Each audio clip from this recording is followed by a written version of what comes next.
네, 오늘은 열왕기상 18장에 나오는 엘리야 선지자와 바알 선지자의 갈멜살 대결을 중심으로 말씀을 전하겠습니다. 이 사건이 일어나기 전까지 있었던 이스라엘의 역사를 간략하게 한번 정리해 보죠. 이스라엘 노예로 있었던 이집트 노예로 있었던 이스라엘 민족이 모세의 인도 아래 탈출해서 40년 광야 생활과 여호수아 시대를 거쳐서 가나안 땅에 들어갑니다. 이때 이스라엘은 완전한 국가 체계를 갖추지 못한 12지파의 부족 연합체였어요. 필요할 때마다 각 지파 중에서 뛰어난 능력을 가진 사람들을 지도자로 뽑는 이런 제도였는데, 이렇게 뽑힌 사람들을 사사라고 하죠. 드보라, 기드온, 삼손 같은 사람들이 유명한 사사입니다. 그런데 이런 이렇게 느슨한 부족 연합 체계로는 주변 국가들과 경쟁해서 자꾸 뒤처지는 겁니다. 그래서 백성들이 하나님에게 왕을 요구하죠. 그래서 마침내 기원전 11세기, 우리나라로 하면 고조선 시대예요. 이때 이스라엘은 사울을 초대 왕으로 삼아서 왕국이 됩니다. 이때 사울을 왕으로 뽑아서 사사시대와 왕정시대를 이어준 사람이 바로 한나의 아들 사무엘이죠. 그런데 사울 시대에는 이 왕정 초기여서 왕권이 불안했습니다. 결국 사울은 아들들과 함께 블레셋과의 전투에서 사망하고 사울 왕조는 일대로 끝이 나죠. 사울 왕의 뒤를 이어서 사울의 사위이자 라이벌이었던 다윗이 2대 왕이 됩니다. 이스라엘은 다윗 왕 때부터 비로소 국가다운 체계와 모습을 갖추는데, 이 시대를 통일 왕국 시대라고 부릅니다. 그런데 이 통일 이스라엘 왕국은 다윗과 솔로몬 때까지만 유지가 되다가 솔로몬 죽음 후에 이 이스라엘이 남과 북으로 이렇게 분열이 돼요. 다윗 혈통의 유다 지파와 베냐민 지파 일부가 남쪽을 차지하고 나머지 10지파가 북쪽을 차지하면서 2대 10으로 이스라엘이 나누어집니다. 유다 지파가 주축이 된 남쪽 왕국을 유다 왕국이라고 하고, 나머지 10지파가 만든 북쪽 왕국을 이스라엘, 그냥 그 원래 이름을 가져다 썼죠. 그래서 남유다 북이스라엘이라고 부릅니다. 이 12지파가 2대 10으로 나누어졌기 때문에 남유다보다 북이스라엘이 훨씬 크고 강한 나라가 됩니다. 쓸만한 평야나 농사를 지을 수 있는 땅이 대부분 북이스라엘 쪽에 있었습니다. 그래서 인구도 훨씬 많았어요. 그런데 이 남유다 왕국에는 북이스라엘에는 없는 아주 중요한 두 가지가 있었습니다. 그 중에 하나는 여호와 신앙의 중심지인 예루살렘 성전이고, 또 하나는 다윗 왕의 혈통이라는 정통성이었습니다. 예루살렘 성전과 다윗 왕의 후손이라는 이 구심점이 있던 남유다 왕국은 비교적 정치 사회가 안정적이었는데, 이런 구심점이 없던 북이스라엘은 50년 정도 혼란의 시대가 펼쳐지죠. 부하가 왕을 살해하고 반역과 배반이 이어지는 이 권력투쟁이 계속 이어지다가 결국 오므리라는 장군이 최종 승자가 되어서 북이스라엘의 왕이 됩니다. 오므리는 9년 동안 왕으로 있으면서 수도를 사마리아라는 곳으로 옮기고 여기에 성을 건축합니다. 이렇게 어느 정도 나라를 안정시킨 뒤에 자기 아들에게 왕위를 물려주는데, 이 아버지 오므리에게 북이스라엘의 왕권을 이어받은 그 아들이 바로 우리가 잘 아는 아합 왕이에요. 성경에서 아합 왕은 가장 악명이 높고 악한 왕의 대명사처럼 나오지만, 사실 이 아합이 22년 동안 북이스라엘을 다스리면서 북이스라엘을 아주 많이 발전시켰습니다. 우리는 다윗과 솔로몬을 최고의 왕으로 알고 있지만 사실 다윗하고 솔로몬은 성경 외에는 다른 어떤 나라의 문헌이나 역사 기록에는 전혀 등장하지 않아요. 다른 나라가 보기에는 이 다윗 솔로몬은 그냥 작은 나라의 왕일 뿐입니다. 별로 기록할 만한 가치나 업적도 없는 그냥 변방의 나라를 다스렸던 사람들일 뿐이에요. 그런데 1861년에 터키 쿠르크라는 곳에서 비석 하나가 발견이 되는데 여기에 뜻밖의 이스라엘 아합이라는 이름이 나옵니다. 이스라엘 아합이 전차 2000대와 병사 1만 명을 끌고 와서 전쟁을 했다는 그런 기록이 이 비석에 적혀 있는데, 전차 2000대하고 병사 1만 명은 당시 기준으로는 초강대국이나 동원할 수 있는 그런 국방력입니다. 북이스라엘이 단기간에 이런 강대국이 되는 건 불가능한 일이라고 생각했기 때문에 어떤 학자들은 여기 나오는 아합이 그 성경에 나오는 그 아합은 아닐 거야. 전차 2000대는 200이나 20을 잘못 쓴 거다. 이렇게 주장을 해서 많은 논란이 있었습니다. 그런데 이 왕의 치적을 기록하는 이 비석에 이름과 숫자를 잘못 적는 일은 거의 없는 일이기 때문에 지금은 이런 주장들을 받아들이지 않습니다. 비문에 적힌 그대로 아합 시대에 북이스라엘이 아주 비약적으로 발전을 했고, 아합이 북이스라엘을 전차 2000대를 동원할 수 있는 강대국을 만들었다는 게 지금은 역사학계 정설이죠. 아합이 북이스라엘 다스리는 동안 북이스라엘은 이 근동의 강대국이 된 겁니다. 아합 시대 북이스라엘이 이렇게 갑자기 발전해서 강대국이 될 수 있었던 이유가 뭘까요? 비결이 외교입니다. 북이스라엘은 그 아합의 아버지 오므리 때부터 이웃 국가인 시돈하고 긴밀한 관계를 맺으려고 애를 많이 썼어요.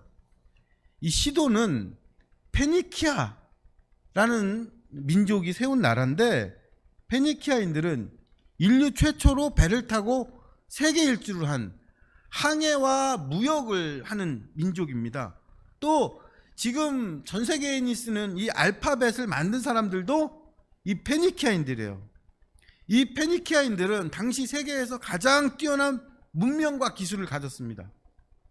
아합은 이 북이스라엘에 발전하려면 선진 문명을 갖고 있는 이 페니키아 사람들하고 친해야 된다, 이 사람들하고 동맹을 맺어야 된다 생각을 해서 시돈 공주 이세벨과 결혼을 하는데, 이 페니키아인들이 섬기던 신이 바로 바알 신입니다.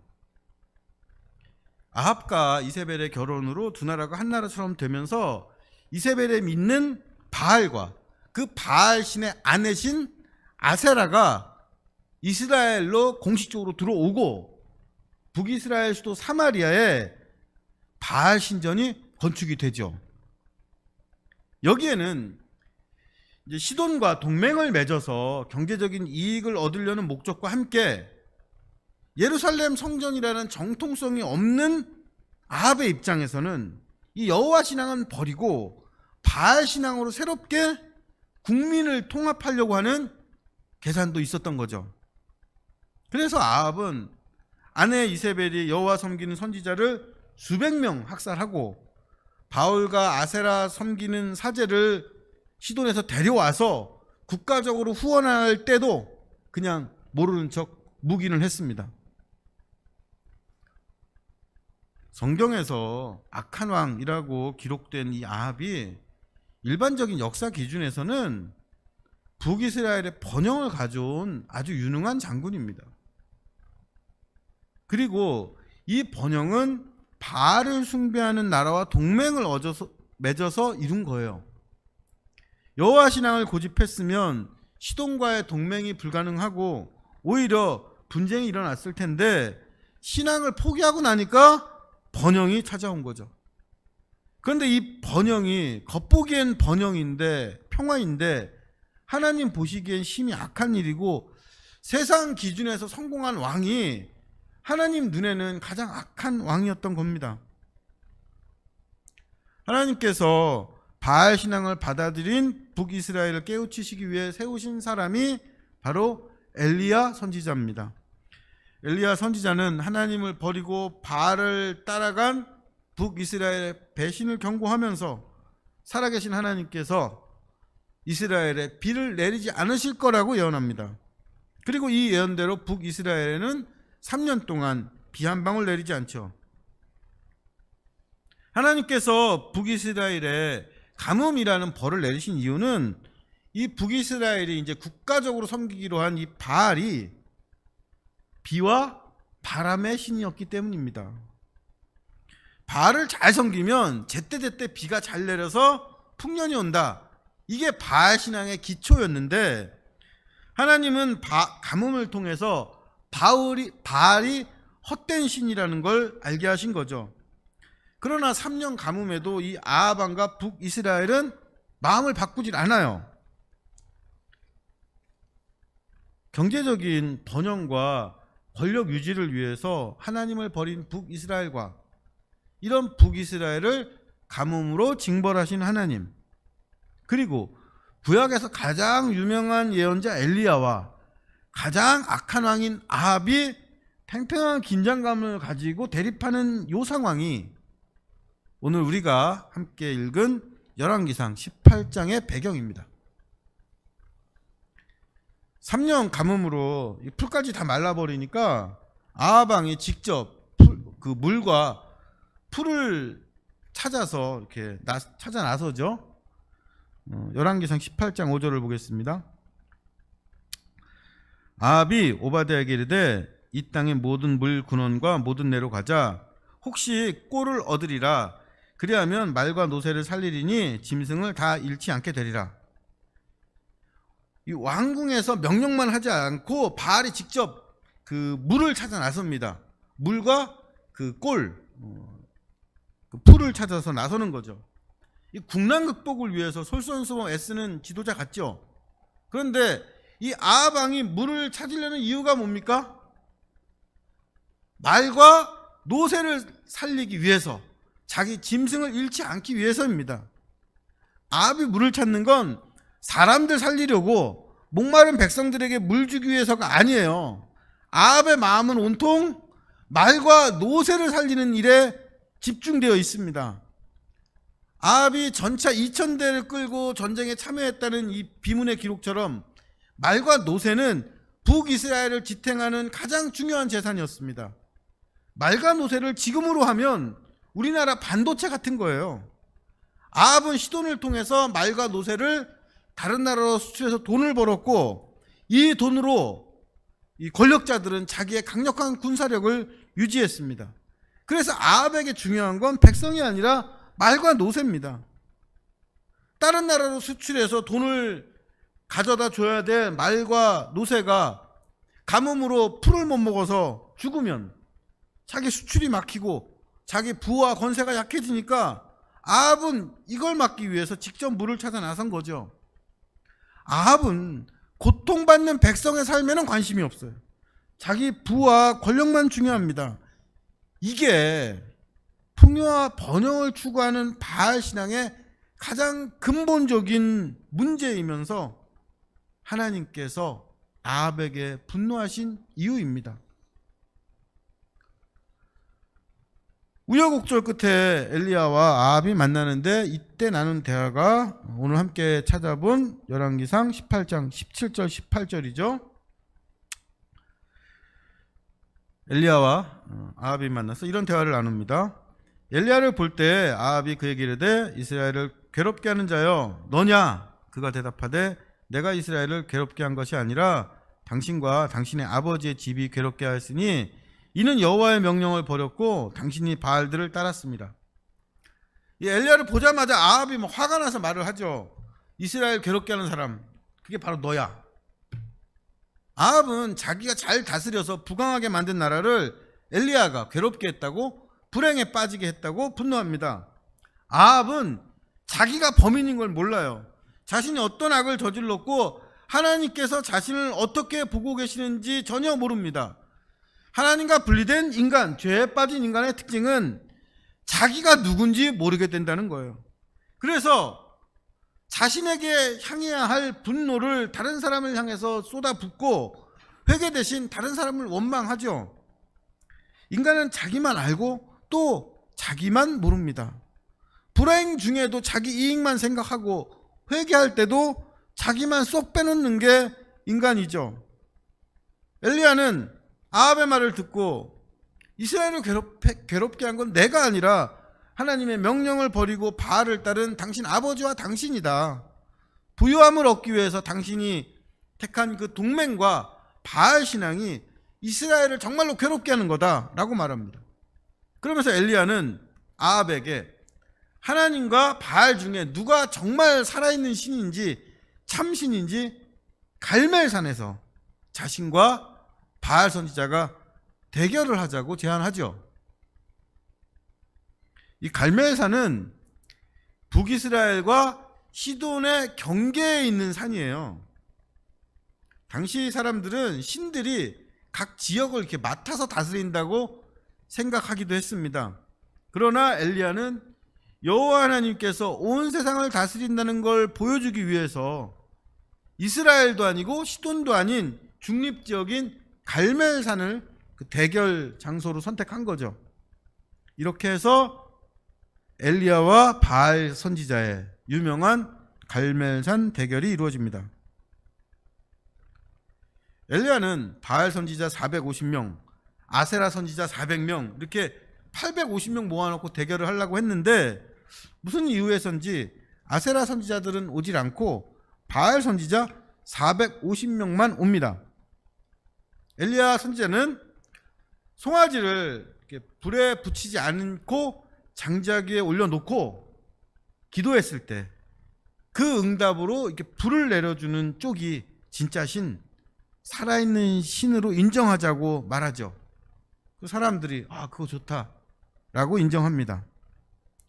먼저 바알 선지자 450명이 기도를 시작합니다.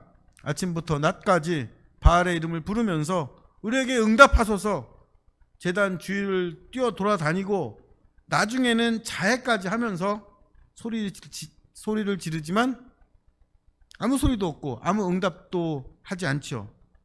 이걸 보고 엘리야 선지자가 조롱합니다. 열왕기상 18장 27절입니다. 정오에 이르러는 엘리야가 그들을 조롱하여 이르되 큰 소리로 부르라. 그가 신인즉 묵상하고 있는지 혹은 그가 나갔는지 혹은 그가 길을 행하는지 혹은 그가 잠이 들어서 깨워야 할 것인지 하며 바알 선지자들이 하루 종일 미친 것처럼 열광적으로 기도를 해도 바알 신은 아무 응답도 하지 않습니다. 엘리야 선지자는 이렇게 아무 응답도 하지 못하는 바알 신을 조롱하죠. 그리고 저녁이 되어서 더 이상 가망 없게 되었을 때 엘리야 선지자가 나섭니다. 열왕기상 18장 30절에서 35절입니다. 함께 읽어보시죠. 엘리야가 모든 백성을 향하여 이르되 내게로 가까이 오라. 백성이 다 그에게 가까이 가매 그가 무너진 여호와의 제단을 수축하되 야곱의 아들들의 지파의 수요를 따라 엘리야가 돌 12개를 취하니 이 야곱은 옛적에 여호와의 말씀이 임하여 이르시기를 내 이름을 이스라엘이라 하리라 하신 자라. 그가 여호와의 이름을 의지하여 그 돌로 제단을 쌓고 제단을 돌아가며 곡식 종자 두 쌀을 둘 만한 도랑을 만들고 또 나무를 버리고 송아지에 각을 떠서 나무 위에 놓고 이르되 통 넷에 물을 채워다가 번제물과 나무 위에 부으라 하고 또 이르되 다시 그리하라 하여 다시 그리하니 또 이르되 세 번째로 그리하여 하여 세 번째로 그리하니 물이 제단으로 두루 흐르고 도랑에도 물이 가득 찼더라.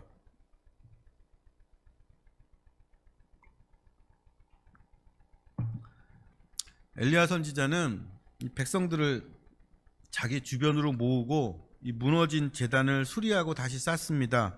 이때 돌 12개를 가져오라고 하죠.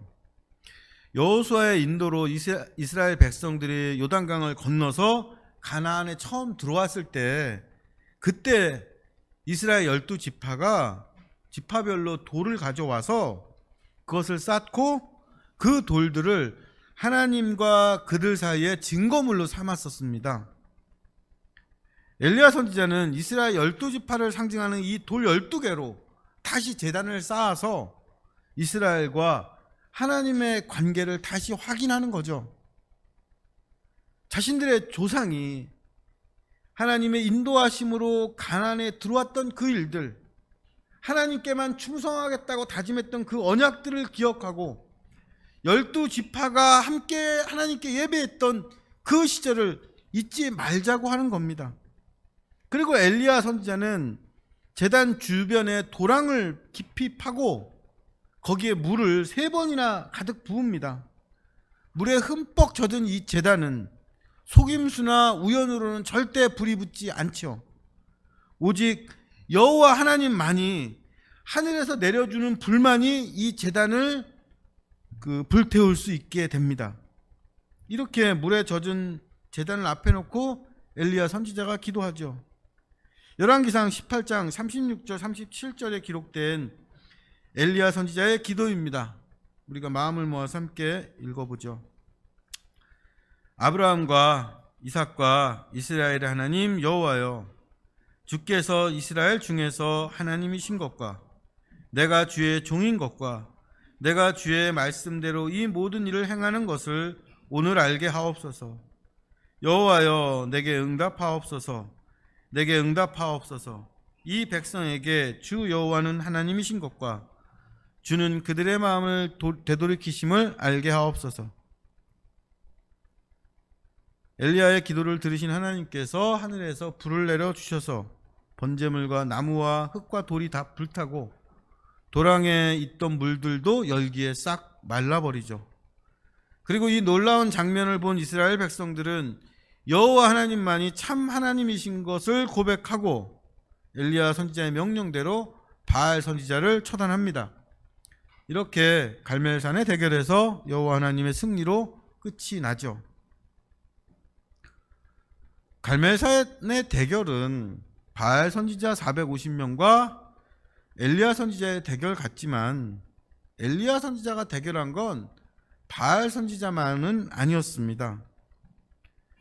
엘리야는 북이스라엘이 만들어낸 그 물질적인 풍요와 그 풍요를 포기하지 못하는 백성들과 싸웠습니다. 대결을 시작하기 전에 엘리야가 이스라엘 백성들에게 뭐라고 말했습니까? 열왕기상 18장 21절입니다. 엘리야가 모든 백성에게 가까이 나와 이르되 너희가 어느 때까지 둘 사이에 머뭇머뭇하려느냐? 여호와가 만일 하나님이면 그를 따르고 바울이 만일 하나님이면 그를 따를지니라 하니 백성이 한마디도 대답하지 아니하는지라. 엘리야 선지자가 백성들에게 당신들 언제까지 하나님과 바알 사이에서 머뭇거릴 거냐, 하나님과 바알 둘 중에 하나를 선택해라 라고 얘기하니까 거기에 모인 백성들이 한마디도 하질 않았습니다. 왜요? 시돈과 동맹을 맺어서 바알신을 받아들여서 그들이 살아가는 살림살이가 나아진 겁니다. 이거 포기하지 못하고 머뭇거리는 거죠. 더 좋은 쪽에 붙으려고 눈치만 보고 있는 상황입니다. 백성들도 바알 신앙이 주는 이 풍요가 공동체와 신앙을 파괴하는 걸 알아요. 하지만 그 유혹을 버리지 못하고 구경만 하는 겁니다. 엘리야 선지자는 이런 백성들의 비겁, 무관심과 싸워야 했습니다. 또 엘리야 선지자는 자기의 고독과도 싸워야 했습니다. 자기 앞에 적이 450명인데 엘리야 옆에는 아무도 없어요.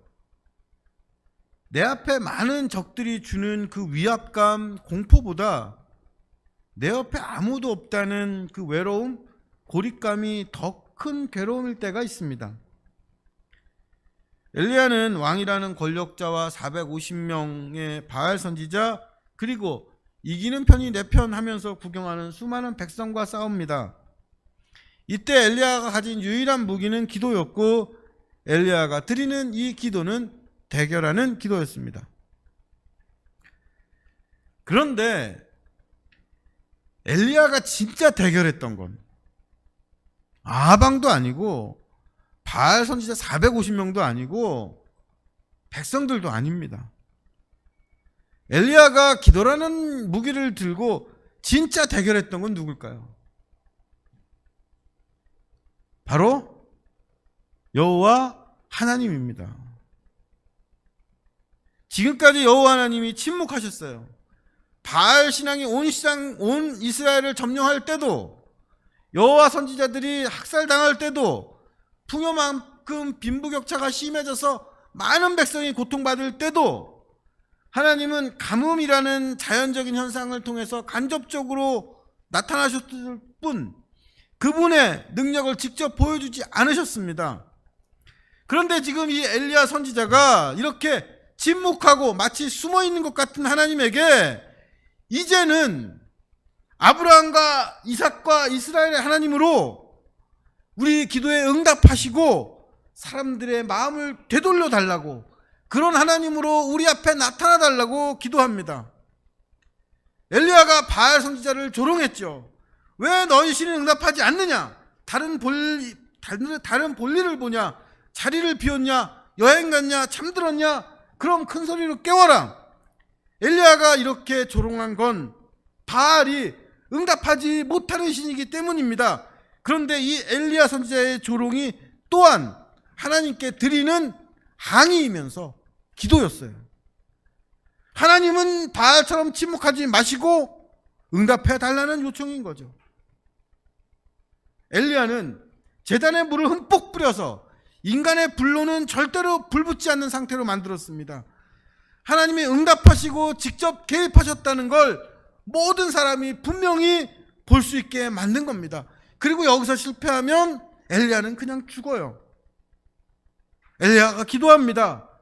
여호와 하나님이 참으로 살아계신 하나님이시며 응답하는 하나님이시라는 걸 그분의 능력으로 직접 보여주셔서 바울 따라갔던 사람들 마음을 되돌려 주십시오. 엘리야의 기도는 침묵한 하나님, 이 세상에서 감추어진 하나님께 그분이 이 세상에 나타나 개입해 주시고 이 세상을 바꿔주실 것을 간구하는 기도, 하나님과 대결하는 기도를 드렸습니다. 엘리야는 이스라엘의 하나님을 강조하죠. 이스라엘이 무슨 뜻일까요?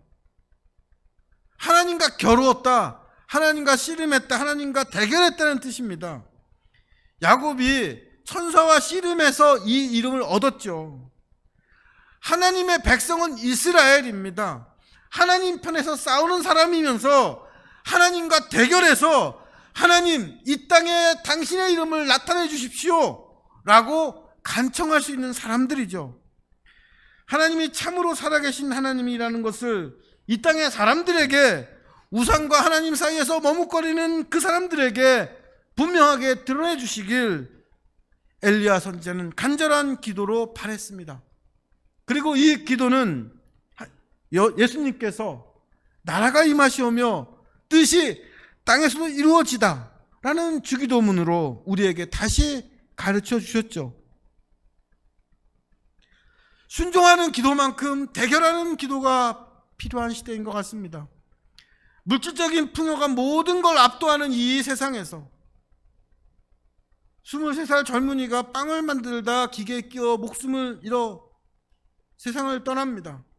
하나님을 믿는 사람들도 이 세상은 이미 바알이 점령했다고 자포자기하면서 싸움을 포기하고 하나님께서는 이제 더 이상 이 땅에 직접 그분의 권능을 드러내 주시지 않을 거라고, 이제는 하늘에서 불이 내려온 시대는 아니라고 생각합니다.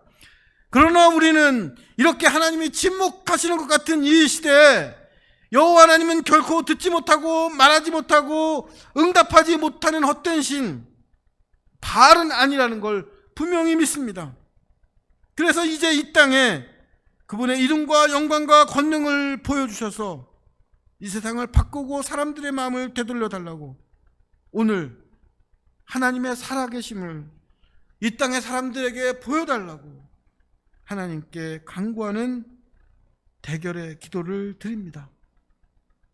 하나님의 살아계심을 믿고 대결의 기도를 감히 올릴 수 있는 우리 주사랑교회와 성도 되시기를 간절히 바랍니다.